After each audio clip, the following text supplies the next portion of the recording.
Hey y'all, so today I want to talk to you about the Lunar Return Chart, and I'm going to be using my own Lunar Return Chart as an example and tell you how I work with my own Lunar Return Chart to set goals and shift my focus from month to month to work with the cosmic tides rather than against them.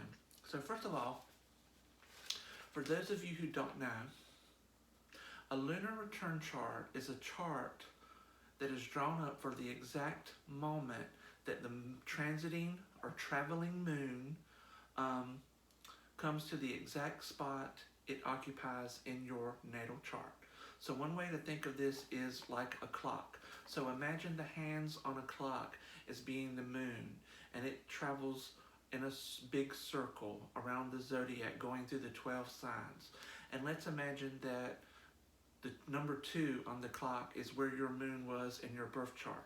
So it takes about imagine it takes about 30 days, 28 and a half, for those hands to go in a complete circle. So once every month, the moon will come to that 2 where your moon was, right? So my lunar return this chart activated within the last hour or so. So those of you who follow the transits will discern that my moon is either in Aries or Taurus, depending on exactly what time it activated. And I do one of these charts every month. You can see that I have the front all filled out and the back, and I'm going to go over with what I have written on here. So some of the things that I look at in my lunar return chart, first of all, is I look at the ascendant, and the ascendant is the sign that was coming over the horizon at the moment the chart was drawn up. And so my ascendant for this lunar return chart is Scorpio, and that tells me sort of how people are going to view me, what people's first impression is me, how my attitude will be perceived during the month. The next thing I look at is the chart ruler for that ascendant. And so I'm going to use the classic planet of Mars, because Scorpio is ruled by both Pluto and Mars. It was ruled by Mars for many, many, many thousands of years, and then they discovered Pluto back in the 20s or 30s. And so when they discovered Pluto, then Scorpio was assigned to Pluto. But a lot of people some people use Mars, some people use Pluto, and then other people sort of use both of them. But for the purposes of my lunar return, I'm going to go with Mars. So I look at where the chart ruler is in my chart, and that is Mars is in the 5th house, which rules over hobbies and creative endeavors. And that's what's going to be kind of important to you right now, what your life is oriented toward. So with the chart ruler being the 5th house, life is sort of oriented, your attitude is oriented toward romance, pleasure, socializing, hobbies, things of that nature. The next thing I look at is the 7 classical planets. That's the Sun through Saturn. I don't look at the outer planets because they move so slowly. And each of these 7 classical planets rule a different sort of urge or energy. For example, the Sun is your core identity. Whatever house that the Sun shines on, that area of your life is going to be a greater focus. It's going to light it up. The Moon is how you express your emotions. Mercury is how you exchange information, how you think, how you communicate. Venus is how you express the urge to love and be loved. Mars is the area of life where your energy will be directed. Jupiter is how you expand yourself, how you grow. And Saturn is how you seek out stability and discipline in your life. So I'm not going to go through all 7 planets in my lunar return, but I'll just point out a couple of things. First of all, in this lunar I keep flubbing on that word. In this lunar return, the Sun is in my 7th house. So that shows me that This month, my focus is going to be on relationships because the seventh house is naturally aligned with Libra, and a lot of people associate the seventh house with romantic relationship, which it does, but it's not limited to that. The seventh house rules all kinds of relationships, such as business partnerships, friendships, platonic relationships, things of that nature. With the sun in my seventh house, that's going to be a real focus for me. It will help me be more charming, and it will give me the ability to compromise more. I'll give you a very quick example.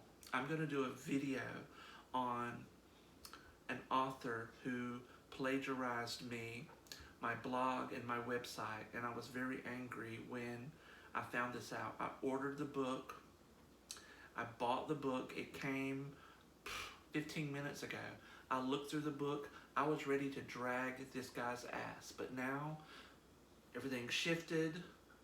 This chart activated. I am looking at it from another perspective. I'm willing to compromise on my opinion and give a little bit more benefit of the doubt. Also, on top of that, if you looked at my weekly reading for this past Sunday, I talked about practicing more universal love. So between, the sun shifting into my seventh house and me wanting to practice more universal love, my heart has become a little bit more softened. And when I make this video, I am going to be tough, but I'm going to be fair in my opinion. So look for that video very soon. Another thing I'll share with you is Mars. Let's talk about Mars again. So Mars is in my fifth house. Mars shows where your energy is going to be directed. And again, the fifth house rules over pleasure, recreation. So things that are ruled by this house are sex, hobbies, socializing. So a lot of my energy is going to be going into my hobbies, which is writing about astrology. I've been working on what I've been calling a fake book of shadows and posting my art and images from that book on my Instagram. If you don't follow me on Instagram or you'd like to see my photos, you can find me on Instagram as @Carolina_Dean. So make sure to follow me if you aren't already following me. The next thing I look at in my lunar return chart is aspects. And because this chart is only good for about 28 and a half days, I really look at the tightest aspects. And let me go back. So aspects is a term which refers to the relationships between planets. How are these planets interacting with each other? Are they interacting in a good way or a bad way? And so I'm looking at the aspects between the moving planets, the transiting planets, and the fixed planets in my chart. And when I say I look at the tightest aspects, what that means is the closer two planets are in aspect to one another, the stronger you're going to feel. And for example, a conjunction is when two planets are in the same sign of the same house at the same time. And the closer they are to that sameness, the stronger they are.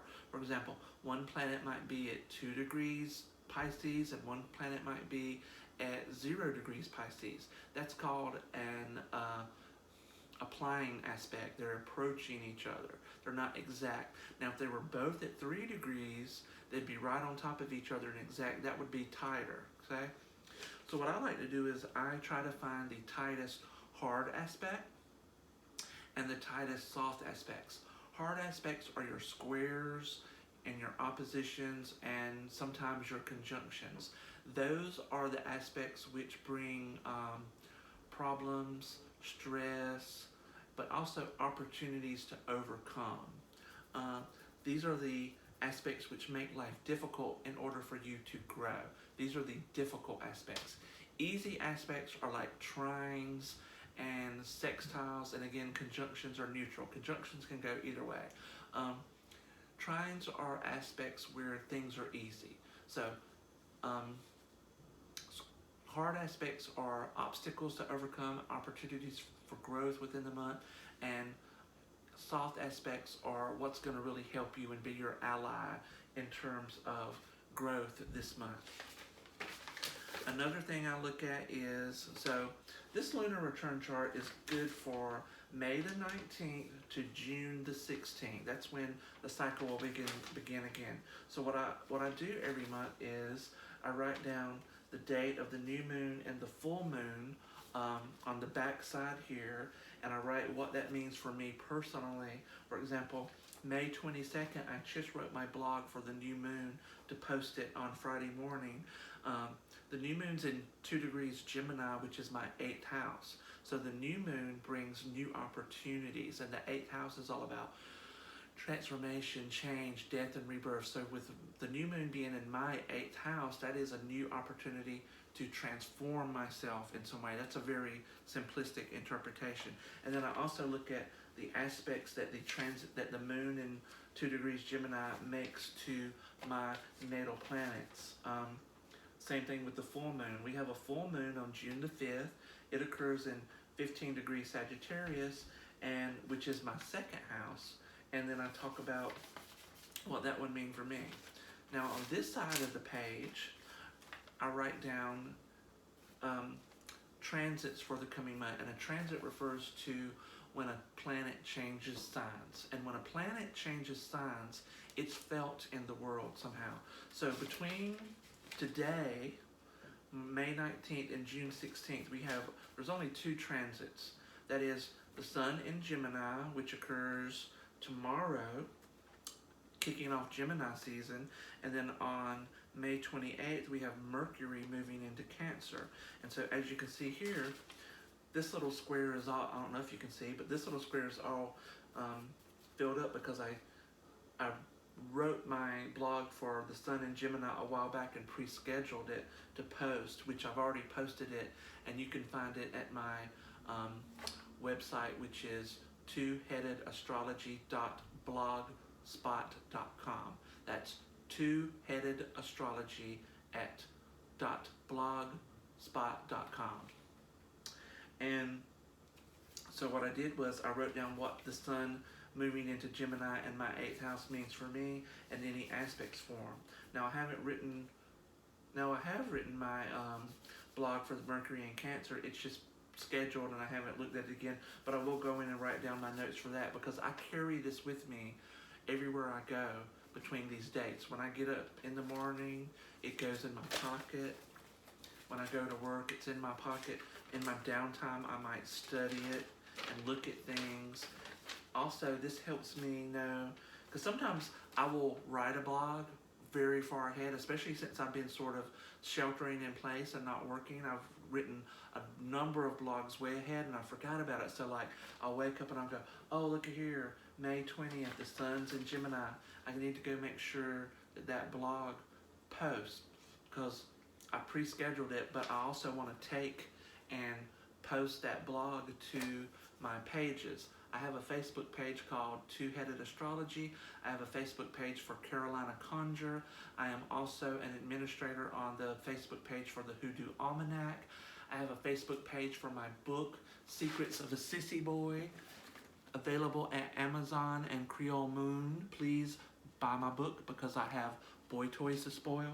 And I am also an administrator, I don't know if I said it, on the Facebook page for the Hoodoo Almanac. So whenever I make these videos and blog posts, I post them to all those pages. The last thing I want to talk about is the North Node and South Node, the transit North Node and transit South Node, because even though the North and South Node, they are not planets, they are mathematical positions in space based on the ecliptic of the moon. And I know that sounds complicated, but what you need to know about the North and South Node of the moon is that they're always 180 degrees across from each other. So we know that an astrological chart is a circle. If the North Node is here, the South Node is going to always be 180 degrees apart on the other side.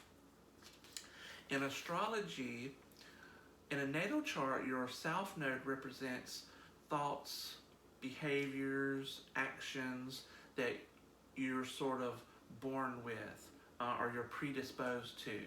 And some people who believe in reincarnation say these are behaviors which you bring into this life from your previous life, and it's sort of behaviors that you fall back on. It's your comfort zone. It's, you know, where you don't really venture out of unless you're forced to. And the North Node is the opposite of that. Your North Node is something that you can do in order to grow. It's something outside your comfort zone. It's something new and different and probably scares you a little. And that's something that I look at each month, where the North and South Node are. And it teaches me, you know, lessons each month, things that I can do in order to grow. So this month, for the time this chart is activated, my South Node is in the 2nd house, and my North Node, the transit North Node, is in the 8th house. So the North Node is behaviors I want to embrace, meaning I want to be more spiritual. I want to focus on transformation. Where did I hear that? We heard that before when I was talking about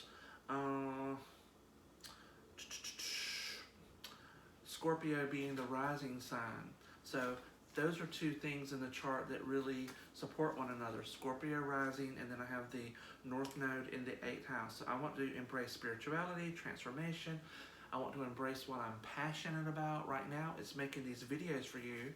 And I also want to explore mysteries, depth, my own self. And I'm doing that by really going backwards in time, thinking about people I've met, lessons I've learned, and making these videos for you. Things that I need to release is represented by the 2nd house. So what I need to release this month is materialism.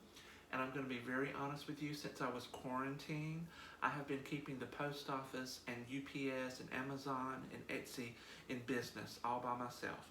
So that's something I want to look at this month, is I want to curb my spending on material things.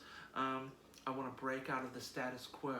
I want to sort of let go of practicality, because practicality is the opposite of the irrational, the spiritual, the material. And the last thing I kind of want to let go of is a little bit of shallowness.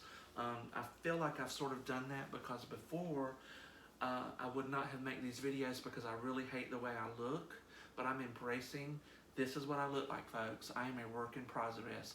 I've lost a lot of weight. I'm continuing to lose weight. I still have this. I'm trying to get rid of it. You see, I put on a big black shirt so you can't see my little belly this time, but I'm aware of it. I see it, and I'm learning to accept myself and let go of image. But anyway, that is how I look at the Lunar Return Chart and figure out lessons for me to learn in a month. I do the same thing with a solar return, but a solar return is good for a year, usually around your birthday every year. And so I also carry my solar return and my lunar return together, but which, like I said, this chart just activated.